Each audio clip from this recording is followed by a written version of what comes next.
Okay, we are recording. This is Bart Sharp, and this class is called Transforming Your Anger. You know, in anger, particularly in the United States, is pretty rampant. It always has been. I think, you know, our whole country was established on a bunch of guys being, from a rebellion, which is kind of anger generated. And so, you know, it's very intrinsic in our society to respond with anger. It's part of that country. And it's always been like, for me, about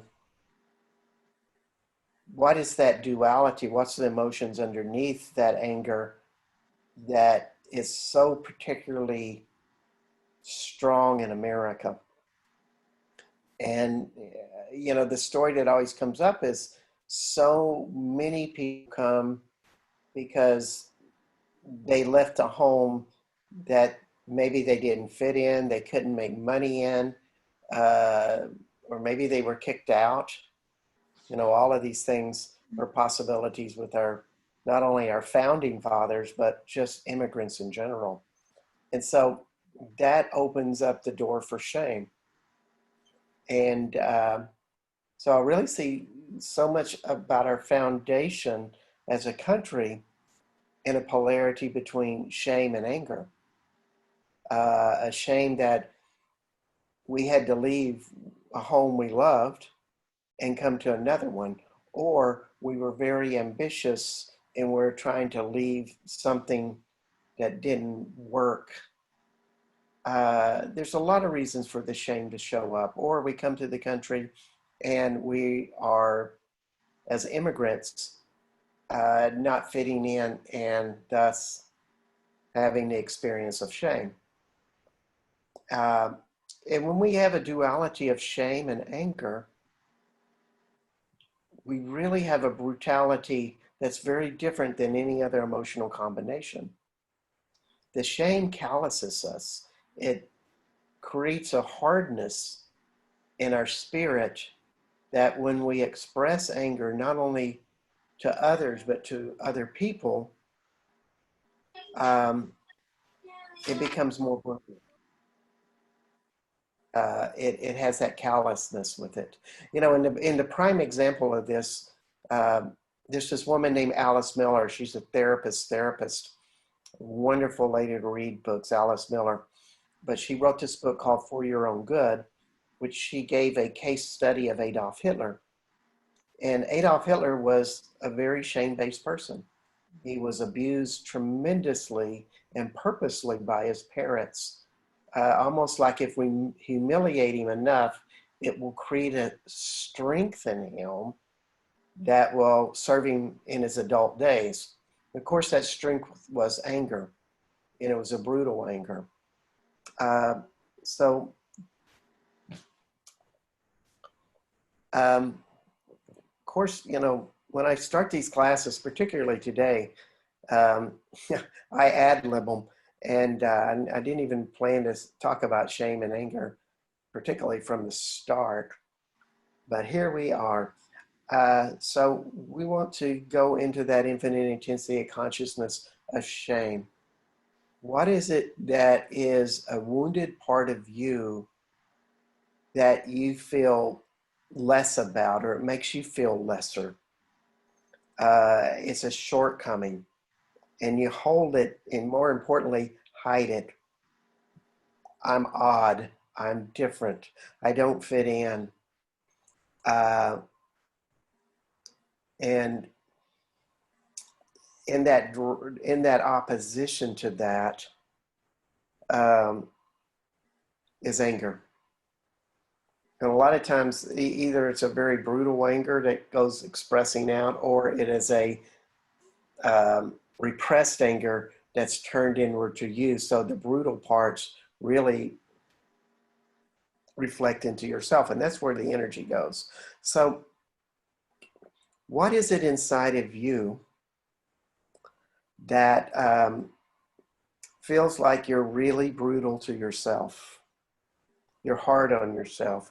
You cannot forgive yourself, in this particular area of your life. And just think about that. What are you ashamed of? And that anger penetrates you from that point. You know, uh, and people can use that anger to become very ambitious. They can drive them, but at the same time, it's never quite comfortable.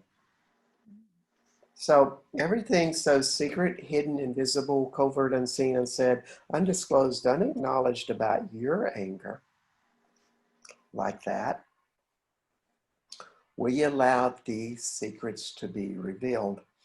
Right, wrong, good, bad, pot, all nine shorts, boys, and beyonds. And so where I read it for the group, because we're working on a group consciousness right now, is on the right side, your masculine side, down in the colon, in the intestinal area. And it's just a very uncomfortable feeling. Almost like having a burning cigarette ash there that just never feels quite comfortable there. And it slowly burns away inside of you. So just get what that feels like for you. And it could be in this feeling like I feel really inadequate and I don't like that inadequate part of myself. That part that seems to sabotage me, seems to stop me from excelling what I about. You can say, well, that's not anger, but I disagree. I think it's anger that we have towards ourselves. So we're just trying to stir it up right now. That's what this is all about right now. So everything so secret, hidden, invisible, covert, unseen, unsaid, undisclosed, unacknowledged about that energy, we allow those secrets to be revealed. Right, wrong, good, bad, pot, all nine shorts, boys, and beyonds. And who or whom are the person or persons that you feel like push that on you? Think about that in your childhood. And also think about that in your adulthood. It could be a spouse, could be a boss, it could be friends that you're afraid you're going to get triggered around them, or you get triggered around them and they see something in you that you're not really happy about showing. We'd like to connect with the infinite intensity of consciousness of that. And everything that is, can these secrets be revealed? Right, wrong, good, bad, pot, all nine shorts, boys, and beyonds. So we're just digging really deep into this place in your colon, intestinal area. In this anger, you may bark at people, or you may get really mad and lash out, or you may just hold it inside and say, I just hate that part of me.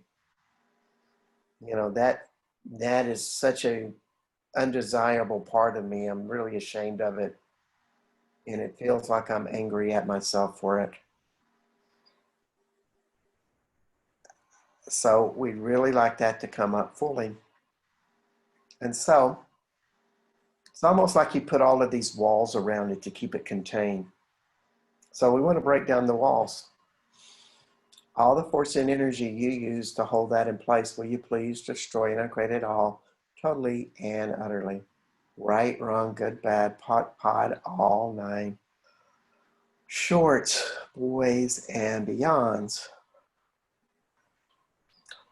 Okay, so everything that is connected to your mother, everything that you've aligned and agreed with and resisted and reacted to in a conflict with her, will you please destroy and uncreate that totally and utterly? Right, wrong, good, bad, pot, all nine shorts, boys, and beyonds. And everything that you have connected that with your father. Everything that you've aligned and agreed with and resisted and reacted that, will you please destroy and uncreate that totally and utterly? Right, wrong, good, bad, pot, all nine shorts, boys and beyonds. And how much force and energy do you use to push this back on yourself? Like, and it can be, you know, that anger can drive you. It can push you to be a better person, but it's not pleasant. Uh, so all the projections, rejections, separations, and judgments that you use that anger to push against you, will you please destroy and uncreate it all, totally and utterly? Right, wrong, good, bad, pot, all nine, shorts, boys, and beyonds. Now that's the biggest clearing of today. It's like, how much anger do you push against you? Uh, and everything that you make that anger secret, hidden, invisible, covert, unseen, unsaid, undisclosed, unacknowledged. Like, you don't want to even acknowledge it exists, but will you acknowledge and be willing to see it for what it is? Right, wrong, good, bad, pot, all nine shorts, boys and beyonds. So how much of you would you like to be as ferocious as a lion? In other words, that's a part of the anger. Like, I would really like to have that type of anger, just to bite somebody's head off or growl at them in some way that they just jump back 10 feet.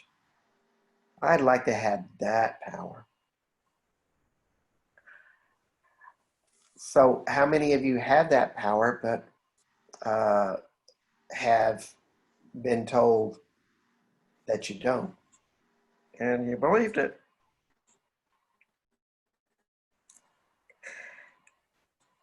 That's really strong. um, all the decisions, everything that those message, all the projections, rejections, separations, and judgments that you got from your mother or your father or family members, that you don't have a lion's uh, growl. You don't have that kind of power in you. Uh, just a second. Will you please destroy and uncreate that totally and utterly?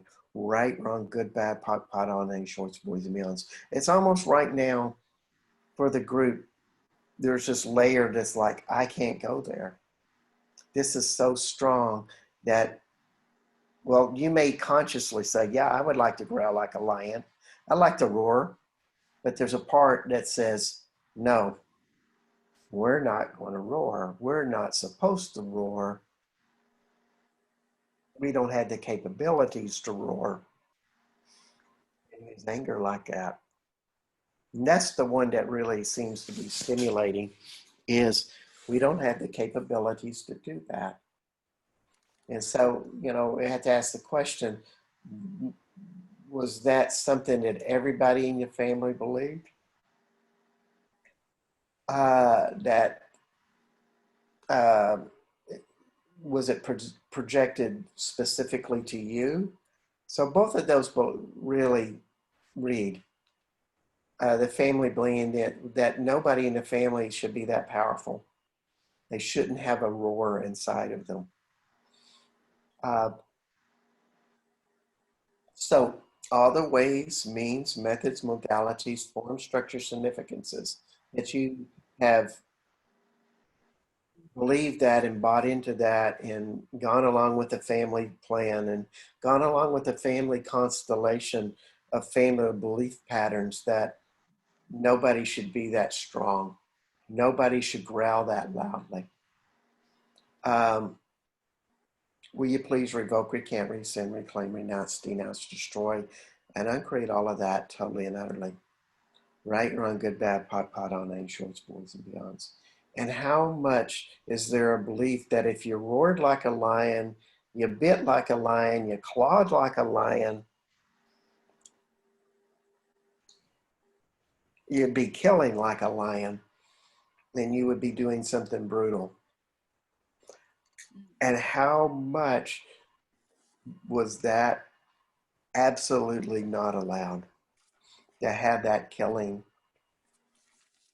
It's almost like to wear that energy. Will you please revoke, recant, rescind, reclaim, renounce, denounce, destroy, and unquit that totally and utterly. Right, wrong, good, bad, pot, all nine shorts, boys, and beyonds. And everything, all the force and energy that you use against you to just turn down that ferocity, that fierceness. Will you please destroy and unquit that totally and utterly? Right, wrong, good, bad, pot, all nine shorts, boys, and beyonds. So everything that has been in your family's heritage, your family constellation, family history, family ancestry, that having a killing energy is wrong and bad, and you shouldn't have it. You know, it could be that, well, those type of people are out of control, they're bad, and they're wrong. Everything that is, will you please revoke, recant, rescind, reclaim, renounce, denounce, destroy, and unquit that totally and utterly. Right, wrong, good, bad, pod, all nine shorts, boys, and beyonds. Okay.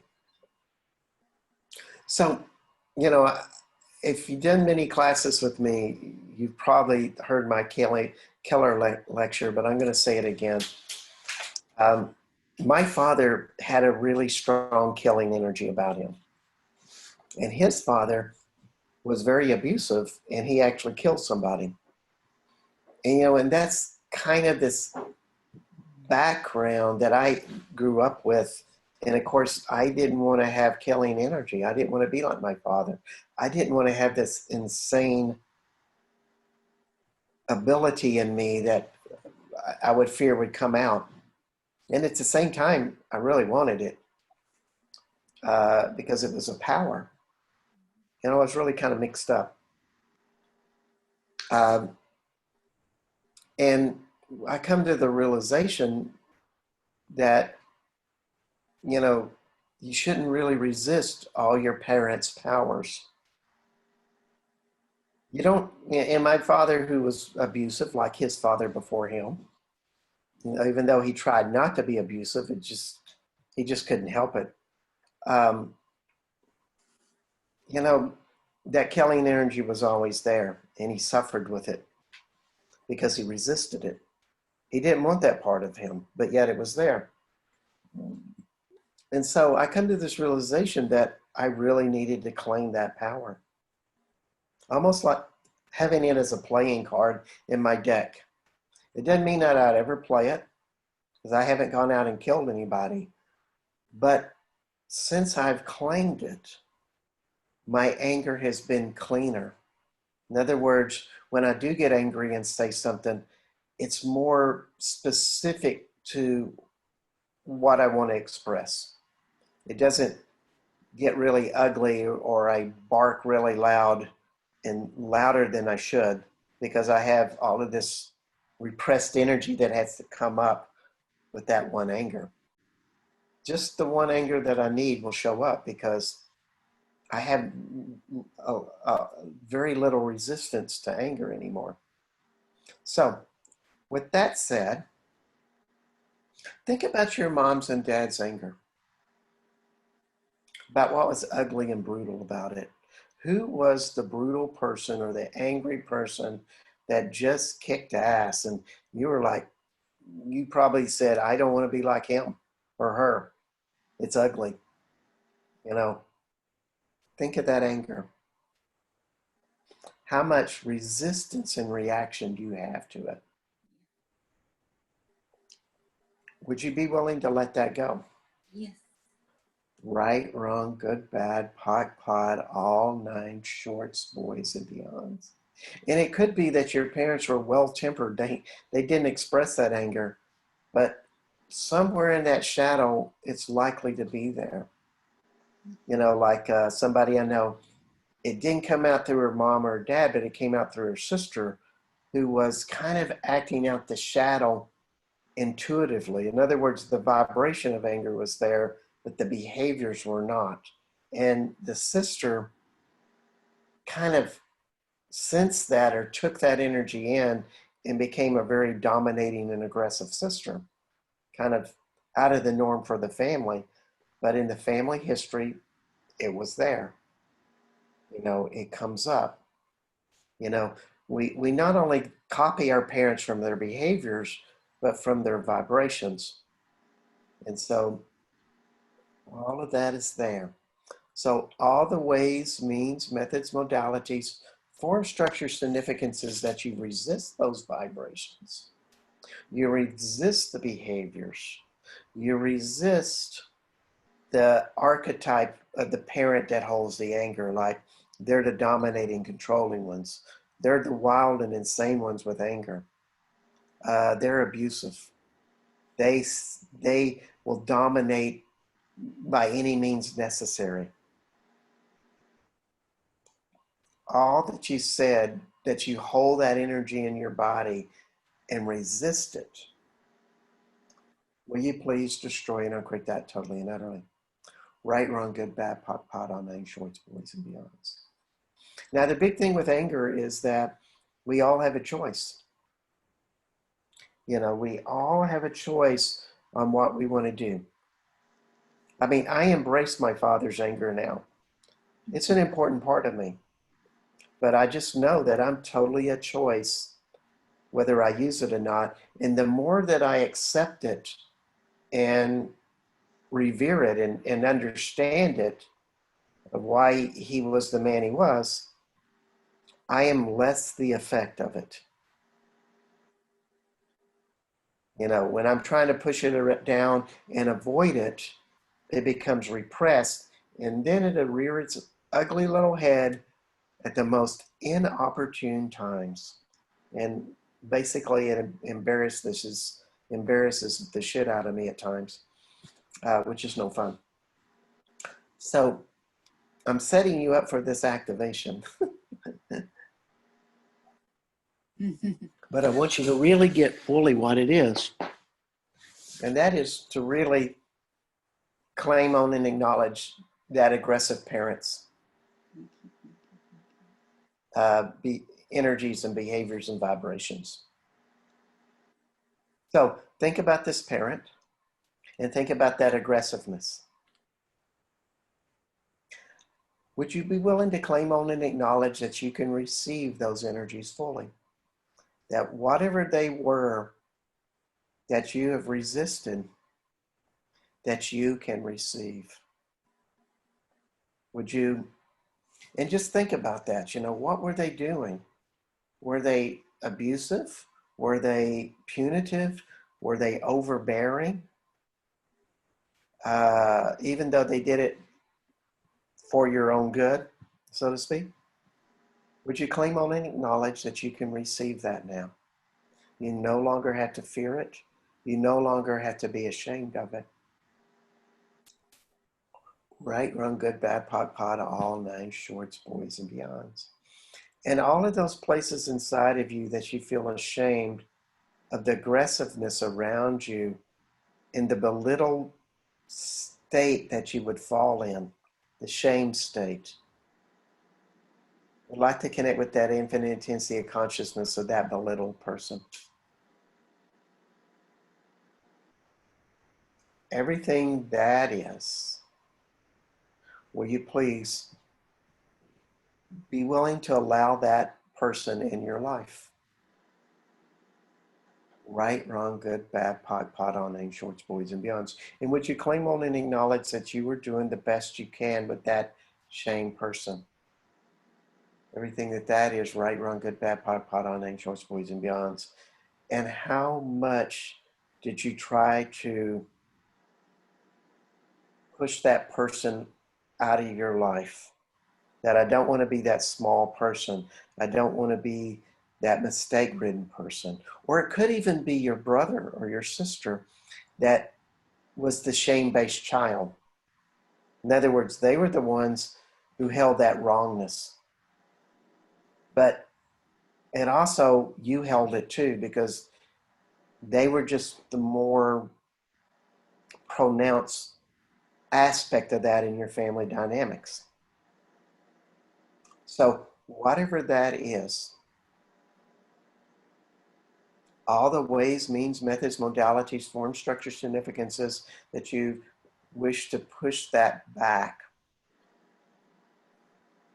will you please destroy and uncreate that totally and utterly? Right, wrong, good, bad, pot, pod, all nine, shorts, boys, and beyonds.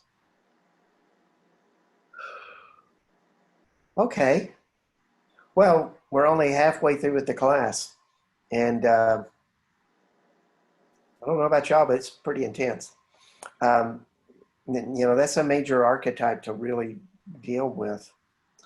Um, but let's go into another aspect about anger, and that is, how does it make you feel when somebody uses anger to dominate you, or to degrade you, or to control you? So which one should we work on? There's one that you particularly like, to be dominated, controlled, or degraded. There's a lot of energy to degraded. So we'd like to connect to the infinite intensity of consciousness of that reaction you have when somebody is degrading to you. And it could be that they're just doing control over you, but it feels degrading. And degrading is the feeling that somebody wishes to hurt you in some way. And sometimes somebody controlling over you feels like they don't really care about you, and therefore it feels degrading. That's in a way a type of pain. Okay, so what's the energy of this resistance, fear, anger about being degraded? So this really goes up into the liver area. And the liver area is kind of where we hold a lot of our defensiveness. So how many of you really hate to be degraded? Really hate to be controlled or dominated? Like, boy, that really gets the steam coming out of your ears to be done that way. Okay, so everything's so secret, hidden, invisible, covert, unseen, unsaid, undisclosed, unacknowledged about that one.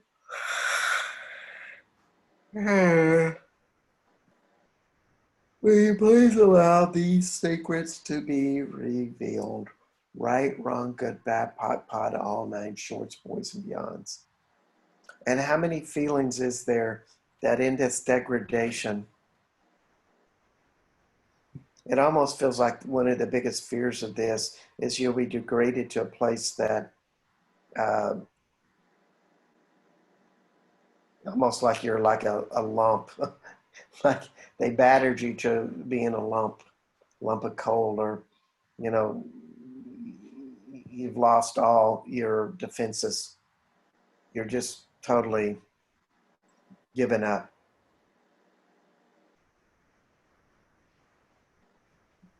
Being that's the worst case scenario. So how many realities have you lived in that as your worst case scenario? And you're defending yourself so that won't ever happen again. Even though it may not have ever happened at all, but there just seems to be an energy that that's happened in some variation to a lot of people in the group. And if you haven't had it this lifetime, most likely you've had it in another lifetime. So, or you've seen it happen to other people and you just go, that's horrible and terrible. And that's how we kind of, take it on with that is either in those three experiences. Okay. So, um, where do we begin? Everything that there's an enemy, not an enemy, but somebody that you fear the most is going to do that to you. They're the ones who are going to degrade you. Could be your father, could be a brother or a sister or a mother or somebody else. So whoever comes to mind, trust that that's the right person. And, then you ask the question, is there anybody in my current situation that triggers those issues? In other words, they may not be degrading to you and they may not be the same overpowering person that you had previously in your childhood or another lifetime or some other time, but this person particularly triggers it. In other words, they're the person you're working it out with right now. And everything that you make them the enemy, that you get triggered into the enemy and you fight them like that. How many ways, means, methods, modalities, forms, structures, significances do you hold those points of resistance in place to that person you know now? And it could be a fantasy that you know now, something of a very dark story that you're really afraid of. So everything that is bringing up, and all the protocols, factors, and vocal points and positive ions, free radicals that hold that in place, will you please destroy and uncreate that totally and utterly? Right, wrong, good, bad, pot, on, lane, shorts, boys, and beyonds. And when we work in the liver, which is where we're working right now, there's usually a triangulation of emotions there. Of course, we have anger, repressed anger, shame breeds, fear, sadness, love. So that's the triangle. We become ashamed, we repress the anger, or we act out in the anger. Reads more than repress. And somewhere it creates a feeling of lack of love, or we're striving to have love and be positive and do the right thing and be nice to people and always smile and be grateful for life. But it's all about avoidance of the repressed anger and the shame. So all the triangulations that you do with that, of those three emotions, shame, anger, and love, will you please revoke, recant, rescind, reclaim, renounce, denounce, destroy, and uncreate all the decisions, judgments, compilations, and conclusions to work in that triangle or triangulated pattern. Right, wrong, good, bad, pot, all nine shorts, boys, and beyonds. And how much does this adult person that you know now just trigger the hell out of that? And all the projections, rejections, separations, and judgments that you make in these stories, like, if I can only solve my relationship with him or her, all of this would work out. It's their fault. It's my fault. If I only did it better, if they would only change, if they hadn't have said this, it wouldn't have happened there at all. All of those multiplicities of stories that you get triggered into, that's in your defensive system. These are the things that keep us addicted to anger, is living in those stories with the people that we live in present tense with. Everything that brings up, will you please revoke, recant, rescind, reclaim, renounce? Yes, destroy and uncreate that totally and utterly. Right, wrong, good, bad, pot, on, nine shorts, boys, and beyonds. And would you claim on and acknowledge it's not this other person's fault? They are just the messenger. They are just the teacher. And that's who they are for you. They didn't take on this job to torture you or to teach you. You picked them. You brought them into your life. Maybe you said, I love you. And I love fighting with you. Whatever. But that's how the patterns work. You know, I had to do this with my former wife. And I just kept fighting with her. And I kept seeing that God, I couldn't let her go. I wanted that relationship to continue, but I wanted her to change. And it was like, I finally got it. Like, whew, finally. I can't change her.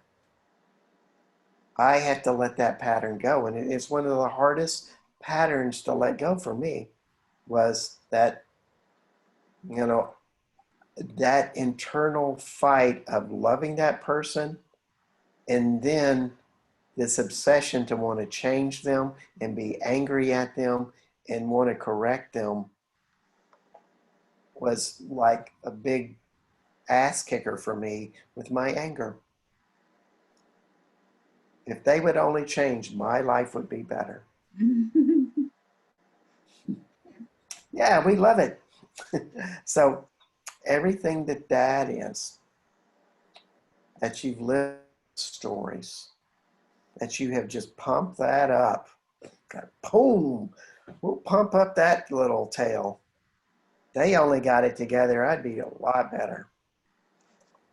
Everything that you are connected with emotions with that. Let's just read down the emotions. If I'm reading down these emotions and your body rivets with some sort of shock, you know that that's the emotion that really resonates with you. And, you know, there you have it. So at least you know what's going on. So what are these emotions with that relationship that just trigger you? Is it blame, shame, guilt, regret? And that would be sadness. Regret is anger, rage, fury, hate, love, sex, jealousy, peace, obsession, compulsion, addiction, perverted points of view, fear, doubt, relationship, life, living, death, reality, and business.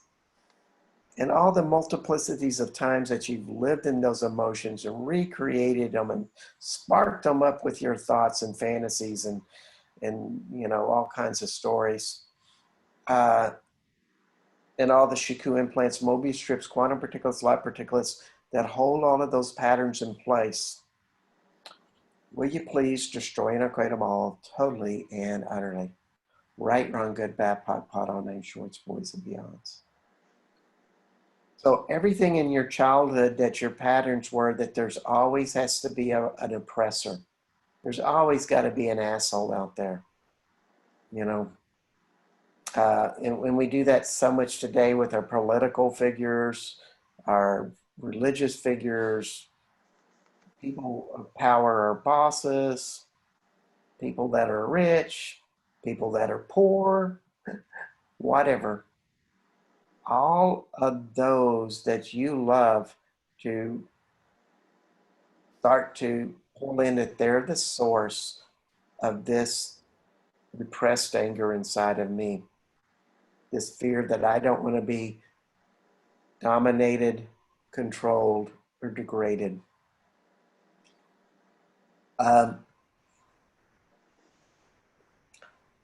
Will you please revoke, recant, rescind, reclaim, renounce, denounce, destroy, and quit that totally and utterly? Right, wrong, good, bad, pot, all names, shorts, boys, and beyonds.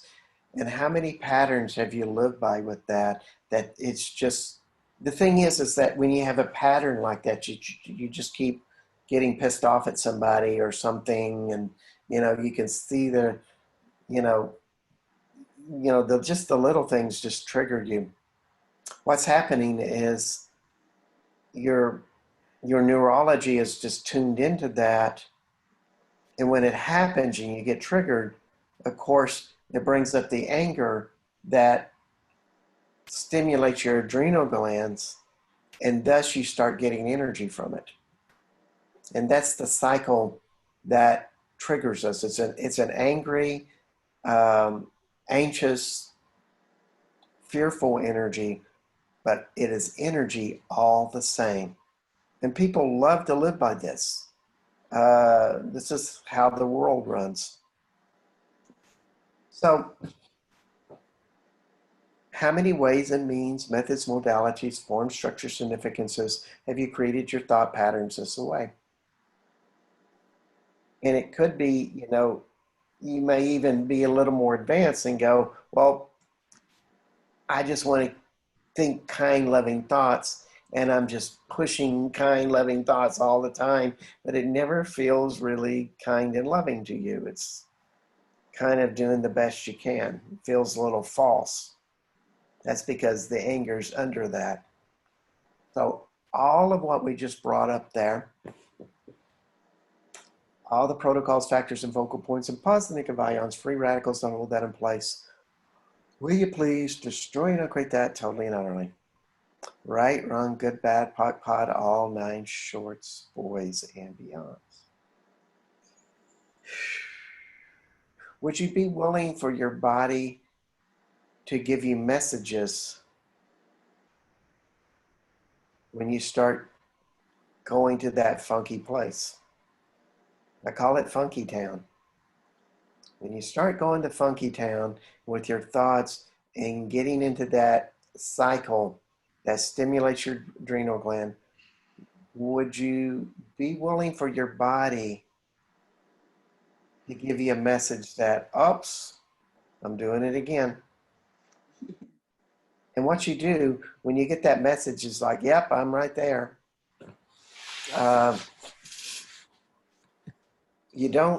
What you do not do is punish yourself. What you do is say, interesting point of view, I went there. Or isn't that funny that I just created a crazy thought? I'm a little stupid and insane in this 10 seconds. It's like you make it as light as possible. You forgive yourself. Then you move on. You have no opposition to it. Buddha would call it compassion with detachment. So everything that you have been bought, sold, and pushed into, that it's better to be hard on yourself and punish yourself than be compassionate and detached from this stuff. Would you be willing to let that go? Right, wrong, good, bad, pod, all 9 shorts, boys, and beyonds.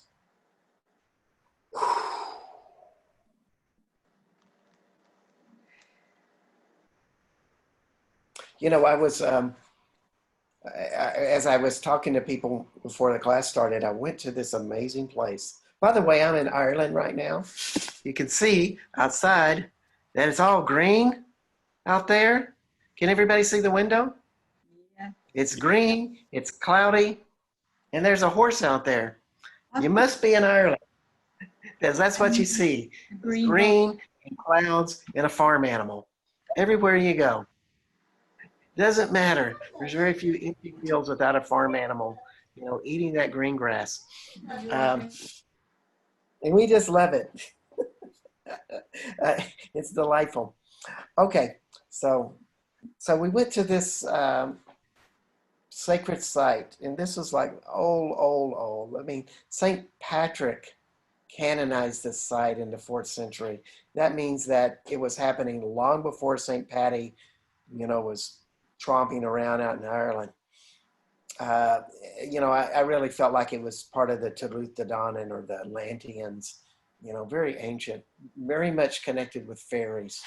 And there is a table made of stone, and there's a spring that has a sacred well as well. And those are the 2 power spots there. But this table was phenomenal. And on top of the table is a big rock that weighed about, 50 to 70 pounds. Somebody could pick it up and steal it, but it's stayed there for centuries. It's just amazing. Um, I don't know. Maybe the fairies would attack you because the fairies were everywhere there.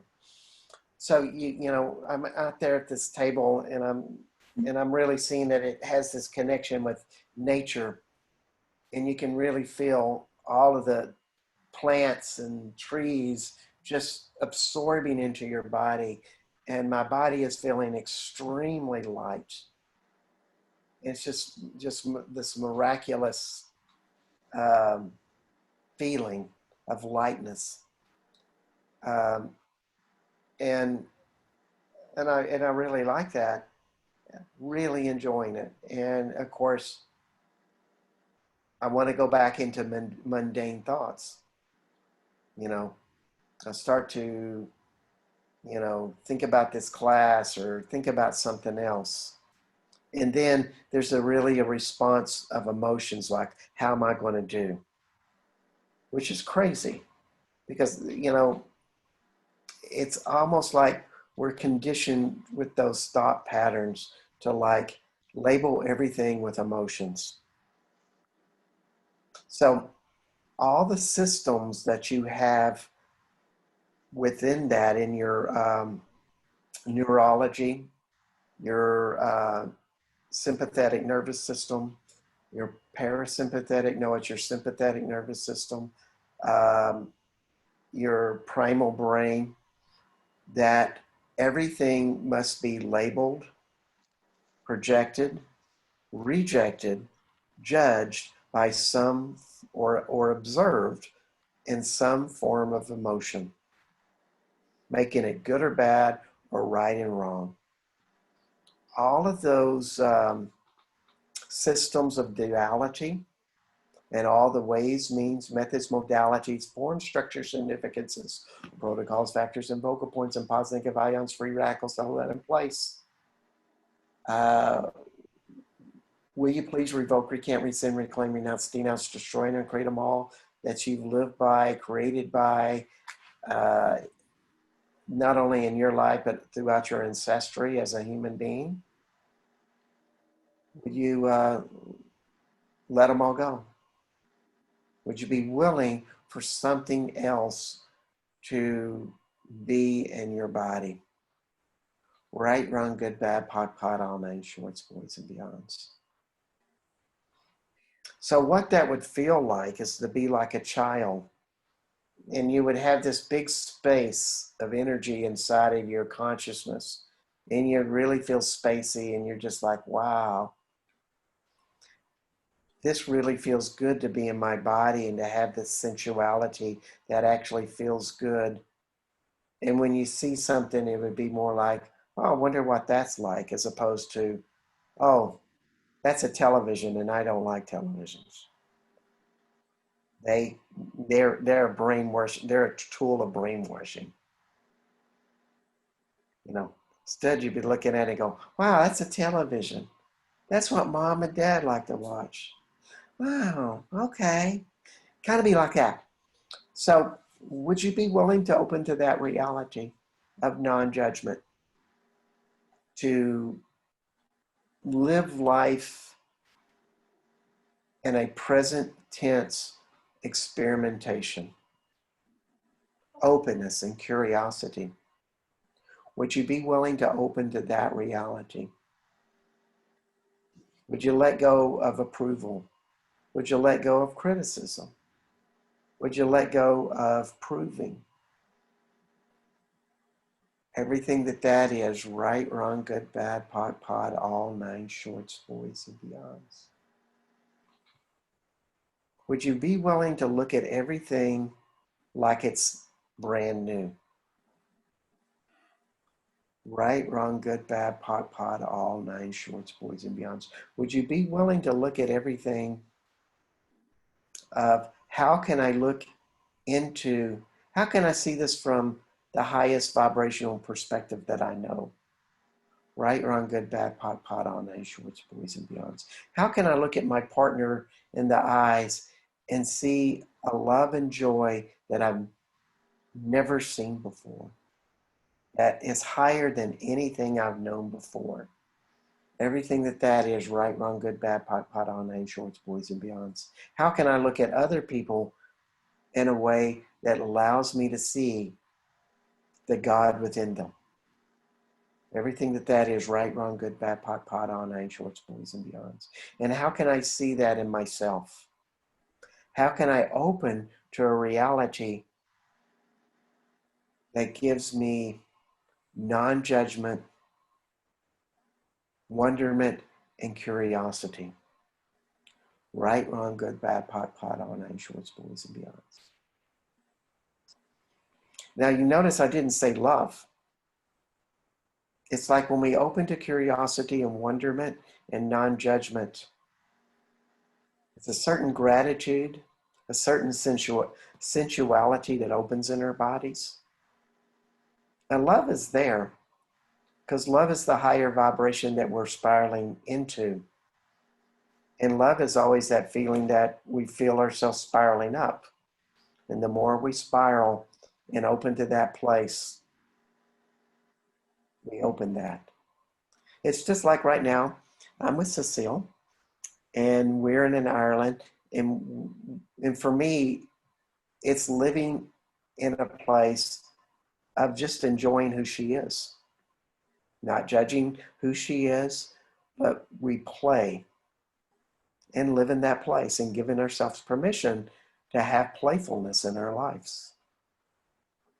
It's experimentation, curiosity. So, and you know, in the United States, it's very different from Ireland. It's not such a pressure cooker.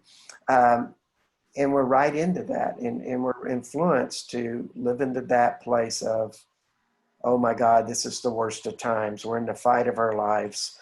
Whatever political side of the fence you're on, it's a big ass conflict. So everything that you bought that you're serving the world by serving all of those judgments and that trauma, would you be willing to let that go? Yes. Right, wrong, good, bad, pot, all nine shorts, boys, and beyonds. Would you be willing to serve yourself in the moment? Serve curiosity, wonderment, and a desire to see that higher vibration in the moment. Everything that is, right, wrong, good, bad, pot, all nine shorts, boys, and beyonds. Woo. Okay. Well, thank you for coming today. It's a lot of fun. Once again, I'm probably as surprised as you are in how this class turned out, because I just pick up the energy. You guys feel it in my body and just do clearings, and that's basically how I work with private sessions, etc. And it's a wonderment that we can drop into our infinite self by paying attention to what's going on inside of our bodies. That's what it's all about. So I will be back on the 15th. I might do another class before I leave. I might not. Probably won't be on Friday, but we'll see. But for this next week, I'm going to play. And Cecile goes back to France on Saturday. And from Saturday to when I leave on the 15th, I'll be doing private sessions, writing on my book, and going to sacred places. So it's a good time if you want to do a session to call me up or email me, because we have internet here. So thanks everybody for coming, and wish y'all all a happy Friday. Love you. Thanks, Bart. Thank you. Thank you. Bye-bye. Thanks. Well, Patrick, shall we go on with our meeting from here? Yeah, absolutely. Okay. Well, I'm going to say goodbye to everybody.